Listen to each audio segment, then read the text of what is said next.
ልቀጣ ነው ሳይሆን ጌታዬ ሊምረኝ ነው የሚል ረጃ ሊኖረው ይገባል ብለዋል። والله اعلم. وللبخاري عن ابن مسعود رضي الله عنه امام البخاري بصحيحاቸው እንደዘገቡት كعبد الله بن مسعود رضي الله عنه እንደተላለፈው قال እንደዚህ አለ قال رسول الله صلى الله عليه وسلم يا الله ملكتኛ እንደዚህ አሉ الجنة أقرب إلى أحدكم من شراك نعله جنة أقرب እጅግ በጣም ቅርብ ነች አሉ ረሱላህ ሰለላሁ ዐለይሂ ወሰለም إلى أحدكم ወደ አንዳችሁ ወደ እያንዳንዳችሁ ጀነት ቅርብ ነች ቅርበቷ ከምን በላይ አሉ من شراك نعله نعل ከጫማው ዘለበት አሉ ነጠላ ጫማ በመናረግበት ጊዜ ለምሳሌ ባውራጣትና በቀጣዩ ጣት መሃል ያ በመሃል የሚገባው እንትን ነገር አለ አይደል የሚይዘው እሱ ለእግራችን ከሚቀርበው በላይ ጀነት ለመግባት ቅርብ ነው አሉ ሱብሃንአላህ والنار እሳትም مثل ذلك የዛነው አምሳያ ቅርብ ነች አሉ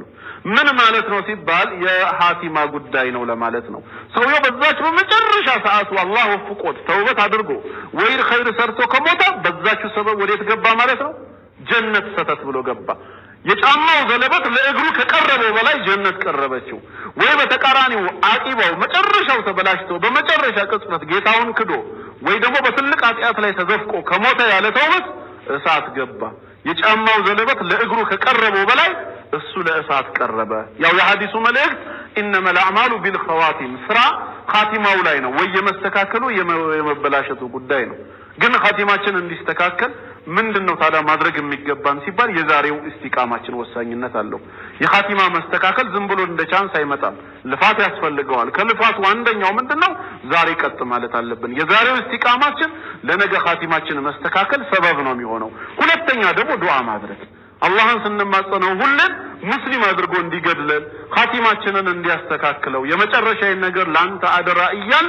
በዱዓ መበረታታት አለብን ዱዓ ብቻ አድርገን ስራውን መተው የለብንም ስራውንም እየሰራን ከዱዓ መቦዘንና በስራ መተማመን የለብንም ስራችን ለጀነት ብቁ ያደርገንም ስለዚህ ምንድነው ዛሬ እስቲቃማ ካለን ኻቲማውን አላህ ያበጅልናል ان الذين قالوا ربنا الله ثم استقاموا ያለው ጌታችን አላህ ነው ብሎ በዚህ እምነታቸው ቀጥ ያሉ ሰዎች ሊሞቱ አካባቢ ተተነዘሉ عليهم الملائكه አላህ ሊያበስራቸው መላእክትን እንዲወረዱ ያደርጋቸዋል አላ ተኻፉ ካሁን በኋላ ምን ይገጥመናል ብላችሁ እንዳትፈሩ ولا تحزنوا ተታችሁት በሄዳችሁት ወይም ባሳለፋችሁት ነገር ዱንያ ቤተሰብ ምናምን እንዳትተክዙ وابشروا بالجنه التي كنتم توعدون ተቀጠሩት በነበረው ጀነት እንኳን ደስ ያላችሁ ነው የሚሏቸው አላህ ኻቲማችንን እንዲያበጀው ዛሬ እስቲቃማ ያስፈልገዋል ዱዓ ላይ መበርታት አለብን እና ዋናው መልእክቱ ምንድነው የሰው ኻቲማው ነው ዛሬ የተበላሸ ህይወት ካለን ቶሎ ተውበት ማናደርግ ከሆነ መጨረሻ ህይወት ላይ ዝም ብለን እንስተካከል ብንል በራሱ የሚመጣ አይደለም ተውፊቅ ከላይ ያስፈልጋል የመጨረሻ ንግግሩ ላ ኢላሃ ኢላላህ የሆነ ሰው ጀነት ገባ ተባለ አይደል ተራ ምን ችግር አለው ለሞት አካባቢ ላ ኢላሃ ኢላላህ ላለው ብንል አላርም እኮ አይደለም እንደ ተሞላው ዝም ብሎ የሚመጣው መጨረሻ ለሞት አካባቢ ላ ኢላሃ ኢላላህን አላህ ካልወፈቀን ከየት እናመጣዋለን ግን ነገ እንድናመጣው ምን እናድርግ ኻቲማችንን በሸሃደተይን እንዲያደርግልን ዛሬ በዚክር ለምን አንጫወተውም ባገኘነው አጋጣሚ لا اله الا الله እንደ ዚክር ማብዛት አለብን لا اله الا الله በተግባር መኖር አለብን አላህን ያመለክን ማለት ነው በሱ ሳናጋራበት لا اله الا الله መማር አለብን ዛሬ ከኖር ነው የምንሞትበት ጊዜ አላህ ሊወፍቀን ይችላል ካልሆነ ዛሬ لا اله الا الله ሰው ካልሆነ ልንሞት ስንል ዝም ብሎ የሚመጣ አይደለም ተውፊቅ من الله ነው ለተውፊቁ ደግሞ ሰበብ ያስፈልገዋል ጀነትም ሆነ ጀሃነም ከጫማ ዘለበት በላይ ለናንተ ቅርብ ነው ሲሉ ረሱላህ ሰለላሁ ዐለይሂ ወሰለም ዋና የፈለጉት ምንድነው ማለት ነው ኻቲማ የመስተካከል ጉዳይ ነው አልአዕማሉ ቢልኸዋቲም ነው وعن ابي هريره رضي الله عنه مرفوعا كابي هريره رضي الله عنه بتلالفوا حديث يا الله ملكتኛ ምን አሉ ان امراه بغينا አንዲት አመንዝራ ሴት አሉ በغي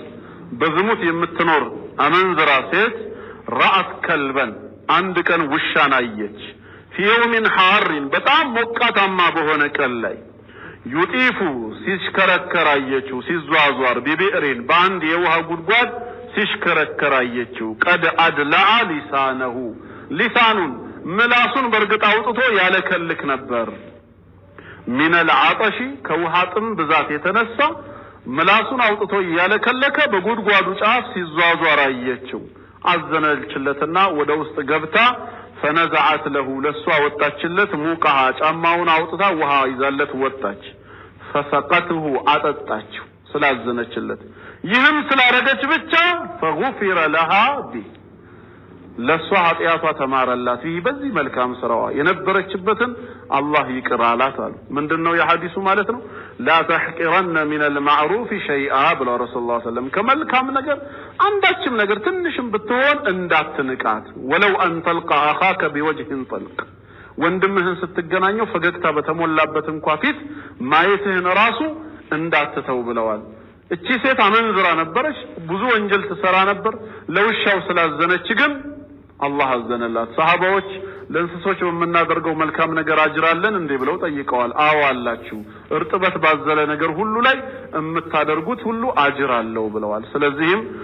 መልካም ነገርን መናቅ የለብንም ኢተቁናር ወለው بشق تمرة ብለዋል በአንድ ሐዲሳቸው የጀሃነም እሳትን እንደው የቴምርን ክፋይ ግማሹን እንኳን ቢሆን በአላህ መንገድ በመለገስ ከእሳት ለመዳን ሞክሩ ነው የሚናቅ ነገር የለው ዋናው ንያ ነው ስለዚህ የሐዲሱ መልእክት ምንድነው ማለት ነው ስለ ውሻው የተነገረን ለነሱ በማዘናችን ምክንያት አላህም ያዝነልናል ታራ ለእንስሳ ያዘነ ኃጢያቱ ይቅር የተባለ ለሰው ያዘነስ የተጠሙ ሰዎችን ያጠጣ በተለይ ደግሞ አህለል ኸይር ሆኖ ውሃ ጉድጓድ አስቆፍሮ ደግሞ ለህዝቦችስ ይሄን ኸይር ስራ የሰራ አጅሩ ምን ሊሆን ነው እቺ ለውሻ ነው የደረሰችው ውሻ ለአኺራ አልተፈጠረም ጀነት ጀሃነም ይባል የለበትም ለሱ ደርሳለት ውሃ ስላጠጣችው ጫማውን አውጥታ ከውስጥ ገብታ ስላወጣች አላህ ይቅር ካላት ወደ ገጠራማው አካባቢ በውሃ ጦት የሚሰቃዩ ሰዎችን ሰው ከእንስሳ የተሻለ ነው በዛ ላይ ደግሞ አማኝ ሙስሊም ይሆናሉ እነሱን ያጠጣ ሰው በገንዘቡ ምን ሊሆን ነው አጅሩ ስለዚህ ሁላችንም በኸይር ስራ ላይ እንሳተፍ በሌላ ዘገባ ደግሞ ወቃል ነብያችን አለይሂ ሰላቱ ወሰለም ምናሉ دخلت النار እሳት ደግሞ ገባች ኢምራአተን አንዲቷ ሴት ደግሞ እሳት ገባች በምን ሰበብ فيه الرتين በድመት ያቺ በውሻ ኃጢያቷ ሲማር እቺ ደግሞ በድመት ሰበብ እሳት ገባች ምን ያረገቻት የሆነች ሐበሰትሃ አስራ ያሰቃየቻት የገደለቻት የሆነች አሰረቻት ካሰረቻትም በኋላ ላህየቺ ሴት አይደለችም አጣዓመትሃ የምትመግባት የሚያስፈልጋትን አሰጣትም ወይ ደግሞ ወላህየ እሷ አይደለችም አርሰለታ ከእስር የለቀቀቻት ታኩሉ ትመገብ ዘንድ ምን خشاش الارض የምድር ግብስብሶችን ፈልጋ አላህ የረዘቃትን ሄዳ ለመብላትም ከእስር አለቀቀቻትም አስራትም ስታበቃ አላበላቻትም በዚህ ሁኔታ አስተቃይታ ስለገደለቻት እሳት ገባች የእንስሳን መብት በዚህ መልክ በመጣስ የገደለችዋ እሳት ገባች ከተባለች ሰውን ያስተቃየስ ሰውን ለሞት የዳረገስ ምን ሊጠብቀው ነው በአኺራ አሁን ኢማሙ ዙህሪ ረሂመሁላህ ሁለቱን ሐዲሶች ሲናገሩ አንድ ላይ ሰብስበው ምናሉ قال الزهري ያኛው ሐዲስ የተነገረው ይሄ የድመት ማን ነው በድመት ሰበብ ጀሃነም ገባች የሚለው ሐዲስ የተነገረው ሊአላ የተኪለ እንዳይደገፍ ነው አሐዱን አንድም ሰው በማን ላይ በዛ በውሻው ሐዲስ ላይ ተደግፎ በቃ እንዲህ በቀላሉ መልካም ስራ ሰርቶ ኃጢያት ይቅር የሚባል ከሆነማ ብሎ እሱ ላይ ብቻ እንዳይደገፍ ዙልምን በደልን እንዲጠላ የድመቱ ተነገረው አሉ የውሻው ደግሞ የተነገረው ለምንድነው ወላ የይአሰ ተስፋ እንዳይቆርጥ ነው አሐዱን አንድም ሰው በማን በድመቱ የድመቱ ብቻ ተነግሮ ቢሆን ሁሉም ተስፋ ይቆርጣል እኛማ አይደለም ድመት የሰው ሐቅ ጥሰናል ታዲያ ከዚህ በኋላ ምን መዳኛ አለን በማለት ተስፋ ሊቆርጥ ይችላል ወይ ደግሞ የውሻው ብቻ ቢነገር ኖሮ ሰው ሁሉ በውሻው ሐዲስ ላይ ይደገፍና ሌላውን ረስቶ በትንሽ ነገር ኃጢያት ይቅር ከተባለ ብሎ ዙልም ውስጥ ሊገባ ይችላል ሁለቱ ለምን ተነገሩ አሁን በዚህ በኩልም ከመልካም ነገር ትንሽን ሳይንቅ ሁሌ ሊበረታ ሊሰራበት ይገባል ከመጥፎ በኩልም ደግሞ ትንሽም ቢሆን መጠንቀቅ መቻል አለ